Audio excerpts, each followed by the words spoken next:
नमस्कार, एक बार फिर से आप सभी का स्वागत है क्लास 6 साइंस चैप्टर 15 में, जिसका नाम है हमारे चारों ओर वायु। इसके आज हम सभी इंपॉर्टेंट प्रश्न उत्तर के बारे में देखेंगे। तो आइए शुरुआत करते हैं सबसे पहले प्रश्न से।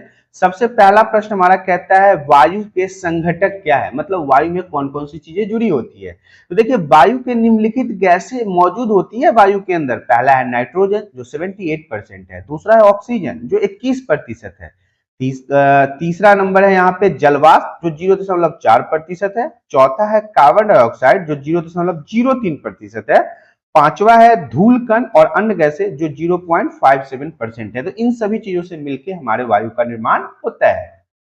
प्रश्न नंबर 2 कहता है वायुमंडल की कौन सी गैस श्वसन के लिए आवश्यक है। तो आप सभी को पता है ऑक्सीजन को प्राण वायु के नाम से भी जानते हैं। तो ऑक्सीजन ही एकमात्र ऐसा हमारे वातावरण के अंदर गैस है जो इंसानों और जीव जंतुओं को जीने के लिए महत्वपूर्ण माना जाता है। अगला प्रश्न हमारा कहता है क्वेश्चन नंबर 3 कि आप यह कैसे सिद्ध करेंगे कि वायु ज्वलन में सहायक होती है, मतलब किसी भी चीज को जलाने के लिए हवा की जरूरत होती है, ये कैसे आप बताएंगे। इसे आप क्रियाकलाप के माध्यम से बता सकते हैं। एक जलती हुई मोमबत्ती लेना है, टब के अंदर लगाएं। चित्र में आपको दिखाया गया है कि कैसे आपको लेना है, ये चित्र आपको बुक में मिल जाएगा। मोमबत्ती के ऊपर ग्लास उल्टा करके रखिए, कुछ समय बाद मोमबत्ती बुझ जाएगी। आप देखेंगे कि मोमबत्ती बुझ जाएगी। गिलास के अंदर जितनी वायु थी वह मोमबत्ती द्वारा उपयोग कर ली गई है। जब यह वायु समाप्त हो गई तो मोमबत्ती बुझ गई। यही इसको सिद्ध करने का सबसे सही तरीका माना जाता है। प्रश्न नंबर 4 कहता है आप यह कैसे दिखाएंगे कि वायु जल में घुली हुई है, मतलब वायु जो है वो पानी में मिला हुआ है, ये आप कैसे दिखाएंगे। तो देखिए, इसको भी आप एक क्रियाकलाप के माध्यम से दिखा सकते हैं। बीकर या किसी भी कांच के बर्तन में थोड़ा पानी लीजिए, इसको त्रिपाद स्टैंड से ऊपर रखकर धीरे धीरे आपको गर्म करना है। पानी के उबलने से पहले सावधानी पूर्वक पात्र के अंदर की सतह पर आपको छोटे छोटे बुलबुले चिपके हुए दिखाई देंगे।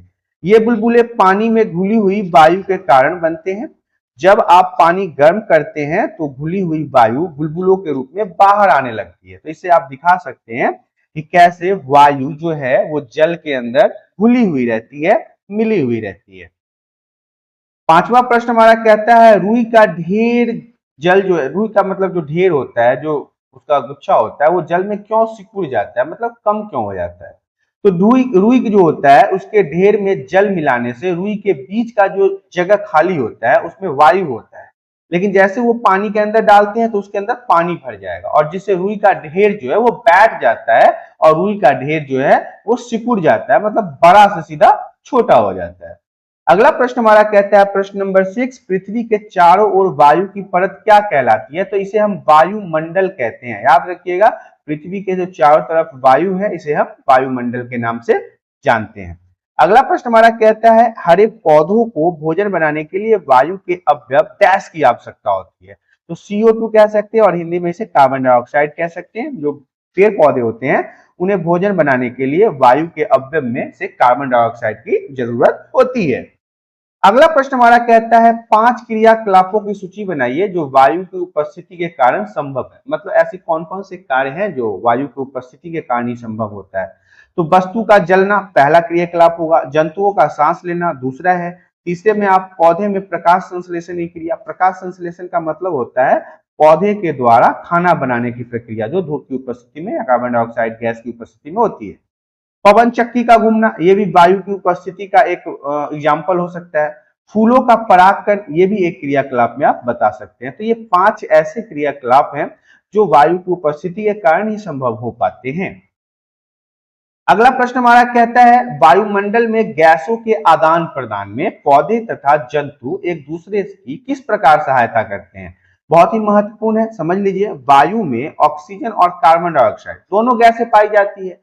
तो पौधे जो हैं वो प्रकाश संश्लेषण की क्रिया में वायु की कार्बन डाइऑक्साइड का उपयोग करते हैं और ऑक्सीजन को छोड़ते हैं, जो हम जंतुओं के द्वारा सांस में लिया जाता है। ऑक्सीजन अंदर लेते हैं हम लोग और कार्बन डाइऑक्साइड बाहर छोड़ते हैं, और कार्बन डाइऑक्साइड पेड़ पौधे लेते हैं और ऑक्सीजन छोड़ते हैं। अतः गैसों का आदान प्रदान से पौधे एवं जंतु एक दूसरे की सहायता करते हैं, एक दूसरे पे निर्भर रहते हैं। आप इस प्रकार से इसको समझा सकते हैं।